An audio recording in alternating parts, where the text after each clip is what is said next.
Assalamualaikum warahmatullahi wabarakatuh. Waalaikumsalam.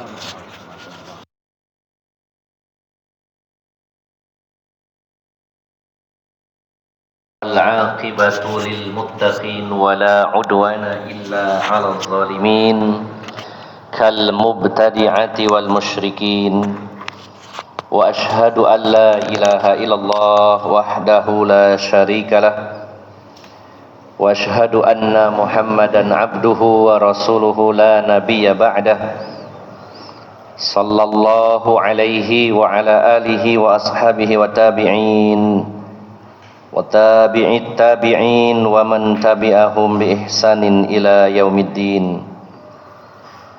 يا أيها الذين آمنوا اتقوا الله حق تقاته ولا تموتن إلا وأنتم مسلمون. أما بعد. Kita melanjutkan kajian kitab Asyratus Sa'ah, masih membahas tentang Asyratus Sa'atis Sughra, tanda-tanda kecil dari kiamat besar. Jadi setiap kita mengkaji kitab ini tanda-tanda kecil dari kiamat, tapi kiamat yang besar, yaitu kiamat sugro, kubro ya. Pada pertemuan yang lalu tanda kiamat nomor 34, antakuna at-tahiyyatu lil ma'rufati, yaitu mengucapkan tahiyah, salam, maksudnya mengucapkan salam hanya kepada kalangan tersendiri, mengucapkan salam hanya kepada orang-orang yang dikenal. Kemudian kita lanjutkan selanjutnya poin 35,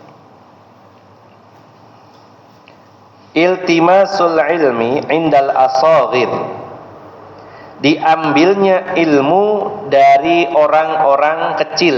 Asaghir jamak dari saghirah, diambilnya ilmu dari orang-orang kecil. Orang-orang kecil ini siapa? Kita akan bahas.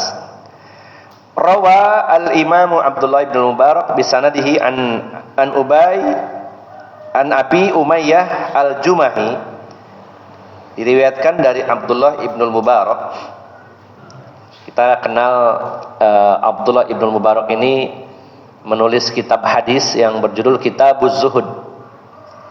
Beliau adalah seorang pengusaha kaya raya sekaligus pakar hadis, dan beliau seorang pendekar ya.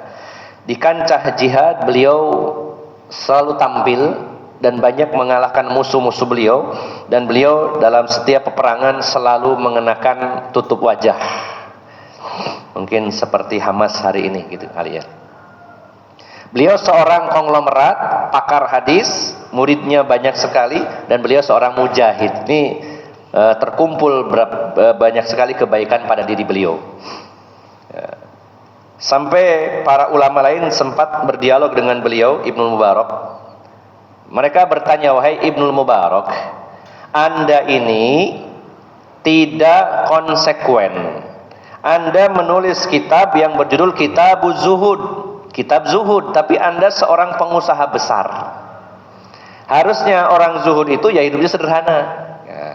Ada sebagian ulama yang mendatangi beliau, lalu kata beliau, saya ini sangat mencintai ilmu, saya sangat mencintai ilmu agama, sehingga saya pun belajar agama, dan saya yang merawat, saya yang menanggung beban hidup para ulama seluruh warga negeri ini. Satu negara ini saya tanggung semuanya. Bahkan juga ulama-ulama di luar, saya yang nanggung kehidupannya agar mereka fokus belajar dan mengajar agama ini. Maka saya menjadi kaya ini karena saya cinta ilmu, dan saya manfaatkan uang saya untuk mengembangkan ilmu. Dan pernah terjadi satu peperangan, ada duel ya, sebelum terjadinya perang biasanya ada duel satu lawan satu. Maka ada seorang musuh yang sangat kuat, beberapa orang telah gugur ya ketika duel dengan orang ini, tidak ada yang bisa melawannya. Lalu tiba-tiba ada seorang laki-laki dengan tutup wajah dan membunuh pendekar dari pihak musuh ini. Lalu laki ini setelah mundur, ada orang yang ngikutin di ke belakang. Ketika dibuka ternyata Ibnul Mubarak. Nah, beliau adalah seorang ulama besar dari kalangan tabi'ut tabi'in, dan beliau punya sahabat karib, sahabat dekat, yaitu Fudail bin Iyad. Ya, Fudail bin Iyad, beliau seorang ulama yang berdiam di Masjid Nabawi dan juga di Masjid Mekah, di Masjidil Haram dan Masjid Nabawi. Saat beliau berada di medan perang, beliau sempat menulis surat kepada saudaranya yang ahli ibadah ini, dan isi suratnya adalah berupa syair yang membuat Fudail bin Iyad menangis. Ya. Ketika di sela-sela sibuknya pertempuran, beliau sempatkan nulis surat untuk temannya dengan berupa syair. Di antara isinya adalah ya abidal haramain, ya abidal haramaini lau absortana, wahai hamba haramain. Ya, ini temannya ya, sesama teman, dan dua-duanya orang soleh. Hanya saja yang satunya ahli ibadah di masjid. Kalau gak di Masjidil Haram, di Masjid Nabawi, itu kegiatan kesehariannya beribadah terus di masjid. Sementara Ibnu Mubarak, ya beribadah, ya juga berperang di jalan Allah. Maka di sela-sela kesibukan beliau berperang, beliau mengirim surat berupa sebuah syair yang begitu indah. Di antara isinya bait-bait syair itu adalah ya abidal haramaini lau absortana. Ya. Wahai hamba haramain, wahai hamba dua tempat suci, Mekah dan Madinah, seandainya engkau melihat kami di sini, sungguh kamu akan melihat ibadahmu itu hanya main-main. Bagaimana tidak? Kamu beribadah di dalam Masjidil Haram, di Masjid Nabawi, bercucuran air mata, sementara kami di sini bercucuran air mata, keringat dan darah. Ini yang membuat Fudail bin Iyad menangis. Ya. Bukan menjelekkan orang-orang yang ahli ibadah, tapi perlu diketahui bahwa orang-orang yang ahli ibadah, dia mengisi hari-harinya dengan tangisan di hadapan Allah di dalam masjid-masjid. Maka orang-orang yang berjuang di sana, hari-hari dan waktu-waktu mereka penuh dengan tetesan air mata, keringat dan darah mereka. Yang satunya meneteskan air mata, yang satunya tiga, ya darah, ya keringat, ya air mata. Inilah keutamaan para mujahid fi sabilillah, mereka yang berjuang di jalan Allah Subhanahu wa taala, mengorbankan banyak hal, waktunya, umurnya, hartanya, bahkan jiwanya satu-satunya. Maka kita tentu harus mengapresiasi perjuangan para pejuang saudara-saudara kita yang berada di garda terdepan barisan kaum muslimin dalam membela agama Allah Subhanahu wa taala dan membela tanah negeri-negeri muslim seperti yang terjadi pada hari ini.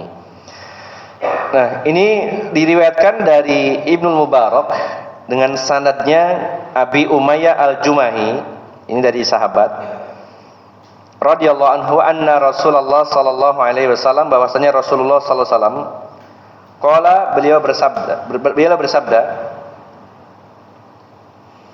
inna min asyratis saati thalathan ihdahunna an yultamasal ilma indal asagir. Di antara tanda kiamat itu ada tiga. Ini bukan pembatasan karena tanda kiamat banyak ya, tapi dalam redaksi di sini Rasulullah menyebutkan tiga. Salah satunya di antara tiga tanda kiamat, salah satunya adalah diambilnya ilmu dari asogir, yaitu orang-orang kecil. Nah, kita akan bahas. Wasu'ila al-imamu Abdullah ibn Mubarak anil asogir. Maka ditanya Imam Ibnul Mubarak yang tadi kita bahas, ya, panggilannya saja al-imam, ini menunjukkan kedalaman ilmu beliau. Sangat luar biasa, seorang mujahid, seorang pengusaha besar, seorang imam ahli hadis. Ditanya Imam Abdullah ibnul Mubarak tentang asogir, siapa dia asogir itu? Faqala, maka beliau menjawab, alladzina yaquluna bi ra'yihim fa amma saghirun yarwi anhu kabir falaysa bisaghir. Orang-orang asogir, orang-orang kecil itu adalah orang-orang yang berkata dengan akalnya. Adapun kalau kecil secara umur atau kecil postur badannya dan dia meriwayatkan dari orang-orang besar, maka tidak termasuk asogir. Jadi maksudnya Bapak Ibu jamaah sekalian, di antara tanda kiamat itu adalah diambilnya ilmu. Ada orang yang berguru. Nah, gurunya ini adalah asogir, orang-orang kecil. Yang dimaksud adalah dia mengajar agama ini dengan akalnya, nggak punya dalil, ya, dengan kira-kira, dengan pendapatnya sendiri, maka ini yang dimaksud as-shaghir. Ini tanda kiamat ketika ada orang belajar agama kepada seseorang yang kecil dalam arti bukan badannya, bukan umurnya, tapi dia mengajar, menyampaikan ilmu, tapi bukan ilmu dari Rasulullah SAW, bukan dari Al-Quran, tapi dari ra'yunya, dari pendapatnya sendiri.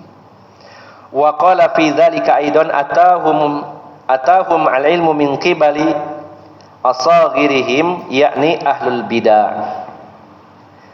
Dan ada yang mengatakan juga pendapat lain dalam kitab yang sama, kitab Zuhud tadi, bahwa mereka mengambil ilmu dari sisi orang-orang kecil, maksudnya adalah ahlul bid'ah, para pelaku-pelaku bid'ah. Ilmu harusnya diambil dari orang yang memahami sunnah Nabi SAW, memahami Al-Quran dan sunnah Nabi SAW. Tapi ada orang dan banyak orang mengambil ilmu tidak memperhatikan sumbernya, ya. Pokoknya orang ini terkenal, ya bisa diambil ilmunya, padahal belum tentu yang terkenal itu juga benar. Ya. Maka ahlul bid'ah ini maknanya luas, cakupannya luas, bukan hanya bid'ah dalam urusan ibadah, tapi ada juga yang lebih bahaya, bid'ah dalam akidah, dalam pemikiran. Munculnya ajaran-ajaran baru yang disampaikan di tengah-tengah umat ini berarti perkara baru, dan itu adalah bid'ah. Maka di antara tanda kiamat itu ketika ilmu diambil bukan dari ahlinya yang betul-betul paham Al-Quran, paham sunnah Nabi SAW, tapi dari akalnya, dari pendapatnya, dari kebid'ahan yang dia munculkan di tengah-tengah umat ini. Sebagai tambahan lagi dari perkataan Abdullah bin Mas'ud, Ani bin Mas'udin radhiyallahu anhu qol, dari Abdullah bin Mas'ud beliau berkata, ini juga dalam kitab Zuhud yang sama tadi, dari kitab yang ditulis oleh Abdullah ibnu Mubarak. Dari Ibnu Mas'ud beliau berkata, la yazalun nasu bi khairin ma atahum al-ilma min ashabi Muhammadin sallallahu alaihi wasallam wa min akabirihim, fa idza atahumul ilma min kibali asghirihim fatafarraqat ahwa'uhum haliku. Kata Abdullah bin Mas'ud, manusia senantiasa berada dalam kebaikan selama mereka mengambil ilmu dari para sahabat Nabi SAW dan dari kibar-kibar mereka. Kibar di sini maksudnya para senior mereka. Jadi lawannya as-shaghir adalah akabir. Ya, shaghir artinya kecil, kabir artinya besar. Maka yang dimaksud akabir adalah bahasa kitanya senior. Kalau as-shaghir junior. Nah, maka kata Abdullah bin Mas'ud, manusia akan senantiasa berada dalam kebaikan ketika mereka menimba ilmu dari para sahabat Nabi dan para senior mereka. Kita mengetahui bahwa orang yang paling dalam ilmunya tentang agama ini adalah para sahabat Nabi SAW setelah Rasulullah Muhammad SAW. Mengapa mereka orang yang paling berilmu? Karena mereka yang paling dekat dengan sumbernya. Kalau Al-Quran dan Sunnah Nabi SAW itu mata air, maka yang para sahabat ini adalah yang paling dekat dengan mata air tersebut. Adapun yang sudah jauh dari mata air ini dikhawatirkan tercemari sepanjang perjalanan aliran sungai tersebut. Semakin jauh, semakin kotor, semakin keruh, gitu ya. Walaupun di sana ada orang-orang yang berusaha menjernihkan kembali. Tapi secara urutan para sahabat ini orang yang paling dekat dengan sumber hukum tadi, Al-Quran dan Sunnah. Dan para sahabat dididik langsung oleh Rasulullah Muhammad SAW. Gurunya nggak tanggung-tanggung, Nabi Muhammad SAW. Di mana beliau dituntun oleh wahyu dari Allah Subhanahu Wa Taala, setiap permasalahan kaum muslimin maka Rasulullah yang menjadi solusi, memberikan jawaban. Kalau sekarang Bapak Ibu jamaah sekalian, ketika ada satu permasalahan, kita berusaha mengupayakan mencari pendapat yang lebih kuat. Nah, kalau dulu para sahabat enak, ada Nabi Muhammad SAW. Ketika nanya kepada Rasulullah, Rasulullah nunggu wahyu turun, Al-Quran turun, beliau sampaikan. Beliau jelaskan dalam hadis-hadis beliau, dan beliau maksum, terjaga dari dosa dan kesalahan. Sementara pada hari ini banyak orang mengambil pendapat ini dari ulama saya. Ulama itu tidak maksum dan fatwanya serta pendapatnya bukan dalil. Ya, bisa benar, bisa salah. Imam Malik, ulama Madinah, beliau mengatakan, ucapan siapapun bisa kita terima, bisa kita tolak, kecuali ucapan yang ada di kuburan ini, yaitu Rasulullah. Kalau ucapan Rasulullah tidak ada yang boleh ditolak, semuanya diterima. Tapi kalau selain Rasulullah, maka bisa diterima, bisa ditolak. Bahkan itu pun kalau ucapan para sahabat bisa diterima, bisa ditolak. Bagaimana Abdullah bin Mas'ud ketika berdebat dengan seseorang, dan orang ini mengatakan qala Abu Bakar, qala Umar. Berkata Abu Bakar, berkata Umar. Ya. Maka Abdullah bin Mas'ud yang merupakan ulamanya para sahabat, beliau memiliki gelar ya, ulama us-sahabah, min ulama is-sahabah. Beliau adalah ulamanya sahabat. Beliau menegurnya. Ya. Belum jauh kalian dari kehidupan Rasulullah, tapi kalian sudah mendahulukan ucapan Rasulullah, mendahulukan ucapan selain Rasulullah. Ya. Jadi ada orang mengatakan, berkata Abu Bakar, berkata Umar, dan kita tahu kapasitasnya Abu Bakar, kapasitasnya Umar, tapi oleh Abdullah bin Mas'ud tetap di kantor disalahkan bahwa yang jadi dalil itu adalah ucapan Allah dan Rasulnya. Adapun selain itu bisa diterima, bisa ditolak. Nah, maka ucapan siapapun selain ucapan Rasulullah SAW bisa benar, bisa salah, bisa diterima, bisa tidak. Nah, namun kalau kita mau memberikan urutan atau ranking, maka para ulama dari kalangan sahabat adalah mereka yang paling dalam ilmunya. Mereka paling dekat dengan sumber, ya, sumber yang jernih, yaitu Al-Quran dan Sunnah Nabi SAW. Mereka juga murid-murid Rasulullah SAW, dan mereka yang paling faham tentang Al-Quran, di mana turunnya, untuk siapa, apa maksudnya.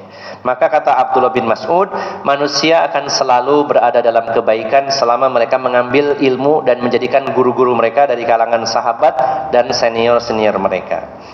Tapi kalau mereka mengambil ilmu dari asogir, orang-orang yang ahli akal, hanya menggunakan akalnya saja, maka mereka akan tercerai-berai, ya, hawa nafsu mereka akan tercerai-berai, dan mereka akan dibinasakan oleh Allah Subhanahu wa ta'ala. Jadi Bapak Ibu jamaah sekalian, maka dalam mengambil ilmu kita tentunya harus memahami dalilnya, bukan hanya dari ra'yu atau dari pikiran atau pendapat seseorang. Kita usahakan, kita carikan dalilnya kalau kita belajar ilmu agama. Maka mari kita perhatikan dari siapa kita mengambil ilmu agama ini, karena ini pengaruhnya sangat besar sekali dalam kehidupan keagamaan kita.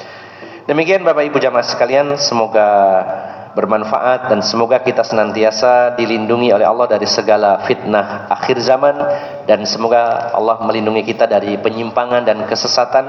Semoga kita senantiasa istiqomah di atas petunjuk hidayah Allah Subhanahu wa ta'ala. Dari awal hingga akhir saya mohon maaf yang sebesar-besarnya. Billahi taufiq wal hidayah. Assalamualaikum warahmatullahi wabarakatuh.